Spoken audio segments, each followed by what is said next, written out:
What?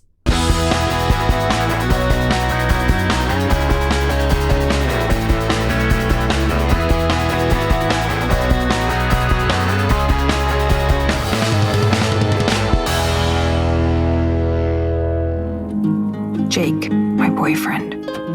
It's snowing. Winter is coming in. We have a real connection.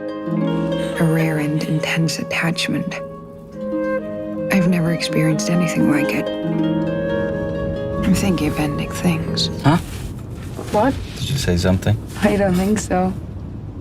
How's it going, guys? Welcome back to another episode of Luke's Reviews, and on today's video I will be entering the mind of Charlie Kaufman as we talk about his newest film available on Netflix, I'm Thinking of Ending Things. Starring Jessie Buckley and Jesse Plemmons as a young couple, they are on their way to visit Plemmons' character's parents, but once they arrive, things eventually unravel, indicating that all may not be as it seems. I won't beat around the bush here. I didn't understand one goddamn thing in this movie. And I tried to.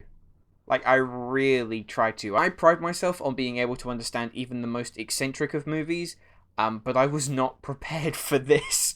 If you had trouble following Tenet, you're going to be screwed for this. Because I was alright with Tenet. I've seen it 3 times now, and I feel like I've got a solid understanding. Little bits and bobs, still trying to wrap my head around. But for the most part, I get it. I feel smart. I got this. And then I saw I'm Thinking of Ending Things, and you might as well have had Charlie Kaufman climb out of the screen and just slap me and go You ain't smart.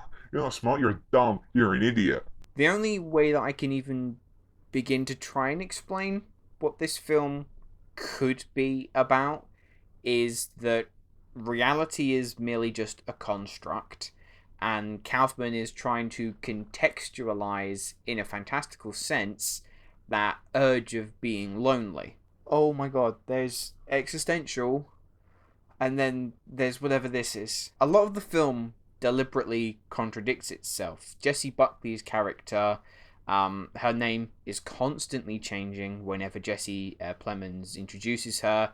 Her profession, what she's studying at college, that's constantly changing too. So you do get the sense that this is potentially being conjured up in someone's head, and different thoughts are conflicting, but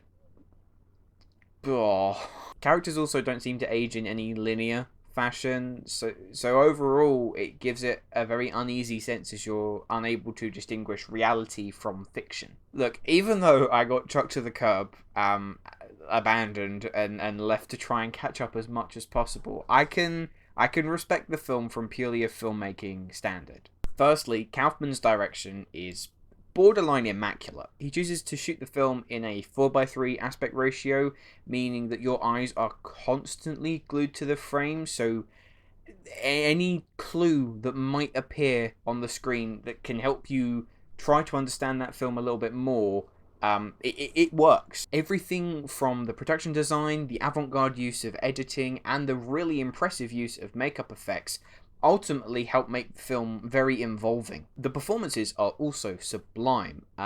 There are a lot of complex monologues in this film that do not skimp on an intellectual level, so mad props to Buckley and Plemmons for being able to pull this off. They do a really, really good job, even though that I didn't have the foggiest clue what was happening half the time. David Thewlis and Toni Collette also star as the in-laws from another planet, by the looks of it.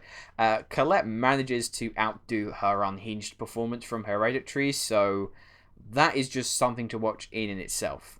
But ultimately, the bizarreness and intense confusion that I experienced when watching this film leaves me very conflicted.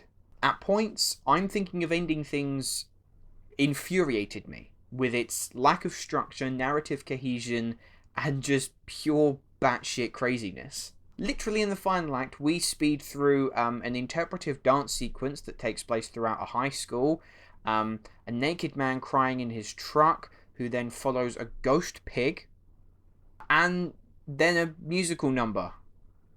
Am I stupid? Or is this just not meant to make sense? Am I dumb? But then on the other hand, is it better to treat the film like an experience? Like, you aren't meant to really understand everything you're seeing, and you're just meant to feel it. At the end of the day, I really don't know how to feel about this. Part of me wants to hate the movie for behaving like a bunch of sequences that seem to be reveling in Kaufman's ingenuity, but to an almost self-indulgent degree. But also, I can't lie and say that I wasn't transfixed, almost hypnotized, watching this psychotropic experience unfold. I don't know. So, for the first time I think in Luke's Review's history, I'm going to give I'm Thinking of Ending Things a question mark out of 10. I can't quantify this film down to a numerical rating. I don't even know if... I don't know anymore. Anyway, guys, those are my thoughts on I'm Thinking of Ending Things. Let me know, have you seen the film? What did you think about it? Did you understand it? Are you meant to understand it? Can someone help me? And my question to you, what is the most confusing film that you have ever seen? As I'm sure some of you are aware, we are currently on the road to 300 subscribers. I put a tweet out a couple of days ago saying that once I reach 300 subscribers, I'm going to do a Blu-ray collection video so you can get an idea of what films I've actually got behind me. So if you are watching this video, but you are not yet subscribed, but you did enjoy yourself here, please click that subscribe button and you will make my day. Thanks for watching. If you have enjoyed this video and you'd like to see more, please make sure that you click that like button and subscribe to the channel if you haven't already. All the links to my social media accounts, my Facebook, Twitter, Instagram and my letterbox are all in the description below. And if you haven't liked the video, what are you still doing here?